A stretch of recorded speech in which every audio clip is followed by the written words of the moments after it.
This is the Thayer Podcast for Thursday, May 30th, 2024. As this series about the first book of the Bible is developed, we've learned that God gave us 10 generations of direct blood relations from Adam, the last of them being Noah and his family. During the last how many ever weeks, two questions keep popping up. Where did all the men named in Genesis get their wives? And how many children were born that are not named in Genesis? This is a great question when you understand that only 4 women are named before Noah's generation. Eve, Adam's wife, Zillah, Lamech's first wife, and Ada, Lamech's second wife, and Naamah, Zillah's second child. Lamech actually had 4 sons, Jabal and Jubal by Ada, Tubal-Cain by Zillah, and Noah, whose mother is not mentioned by name anywhere in the first 5 chapters of Genesis. If you sit down with your computer or a calculator, you can make some very simple calculations to determine how many people were alive by the time Noah was born. For the sake of discussion, let's assume that each male relative had 3 boys among the many sons and daughters each had begotten. Let's also assume that among that brood were an equal number of girls. So, the math. Adam had 3 boys. If each of them had 3 boys, there would be 3 times 3, 9 male children, plus 9 girls, 18 in all.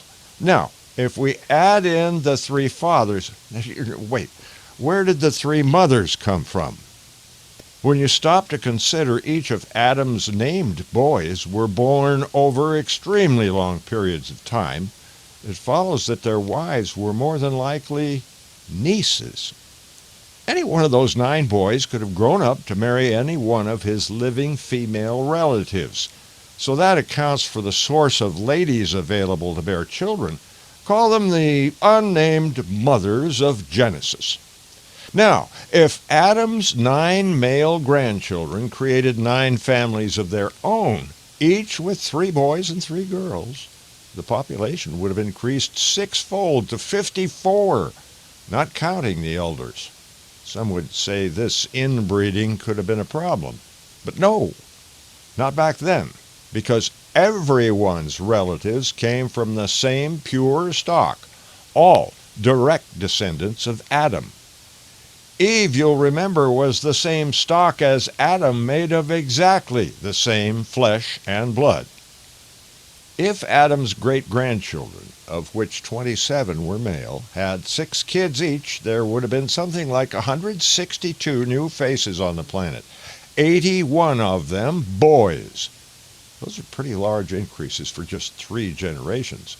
In 10 generations, lasting over 2,000 years, every 3 boys tripling their population and adding an equal number of girls over an average of about every 200 years, you can only come up with a little under 20,000 people by the time Noah came around. But we all know that ever since God created them, families have traditionally regenerated themselves in about 1/10 of that time, about 20 years between each generation. So the population was at least 10 times what we've figured out. A couple 100,000 at the very least, and I'm guessing more like 500,000, all related to each other on an absolutely pure bloodline. We know from chapter 6 of Genesis that every person on earth drowned in the great flood, with the exception of Noah and his progeny. We'll get into who, what, when, where, and why of all that next time. Meanwhile, improvise, adapt, overcome. Semper Fi.